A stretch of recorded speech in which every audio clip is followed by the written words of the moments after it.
We're right now joined by retired Justice Husnain Masoodi. He is the candidate for National Conference contesting this parliamentary election in Anantnag constituency. Mr. Masoodi, how does the response look like today? See, I'm not so sure about rest of these two districts, but in my area, response is good.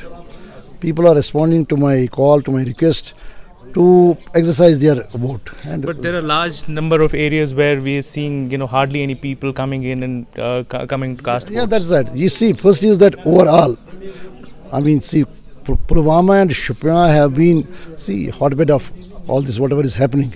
This is the area that has suffered most during the last 5 years. So there is bitterness. People have bitterness and people have anger. They articulate by staying away. That is one of the reasons. Second reason is, and I emphasize it, second reason is that government is engineering this boycott. So you're saying it's because of the government there is boycott? Yeah, they are facilitating and engineering. I will tell you why. See, we have clubbing of polling stations. For an area of 10 square kilometers, we have one building. People have to literally travel, few kilometers to cast their vote. Making it very difficult in this season, work season. So they avoid to come to the polling station. See, what they do, what administration does is they want to collect all laurels at the end of the day. Hey, look here, everything was peaceful. But what is point in protecting big buildings without water? Government is with a design, maybe to help someone manipulate, election results manipulate. Maybe that may be there, but definitely to avoid assembly elections. They want to use low turnout as an argument to extend governor rule. See, what is point in having 8.5 kilometers away a polling booth from habitation? Sir, who will travel 8.5 kilometers and without transport in hilly areas? See, everywhere we have seen clubbing, and at the end of this they say, hey, everything was done. But nobody realizes that they secured buildings, but did not make these buildings accessible to the voters. They have in a way deprived huge number of voters of vote who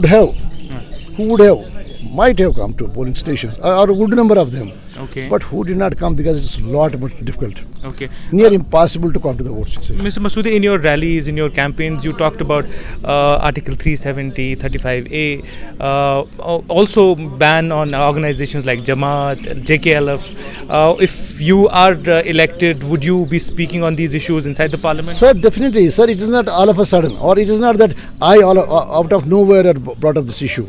Sir, for last 6 months, Bharatiya Janata Party leaders and even Prime Minister, emboldened by 4.5 years of atrocities he put on people, are now challenging our very identity. See, it is not something I say that out of nowhere. I say that no, there is 370 or 35A are in danger. See, day in and day out, they say that we are going to do it by 220. They even give the benchmarks, the deadlines. By 2019, they will be deprived of it. We want to integrate it. This will be ours and all other stuff. And how can we be kind of complacent about all this? Okay. And this is one of the rather primary reason for me to enter electoral, because I was working on autonomy, you know it well. I was working on autonomy, I was working on 35A, protecting 35A on legal side in my whatever I write in my write-ups. I thought that it is a better medium to tell people. I only write, but that my writings do not reach everyone. Okay. But now I have been able to address maybe 20 rallies across, which were also addressed by Umar Saab or Dr. Saab, and hundreds of meetings where I want to tell people that look here, these are the issues. Okay. And that my telling people and reaching out to people in itself is, for me, is a great satisfaction. Okay. Apart from results of the election. Thank you very much for speaking. Thanks a lot. Thank you very much. That was Mr. Husnain Masoodi giving us his viewpoint on all of these issues and how he sees this constituency voting today. Shujaul Haq in crew for India Today.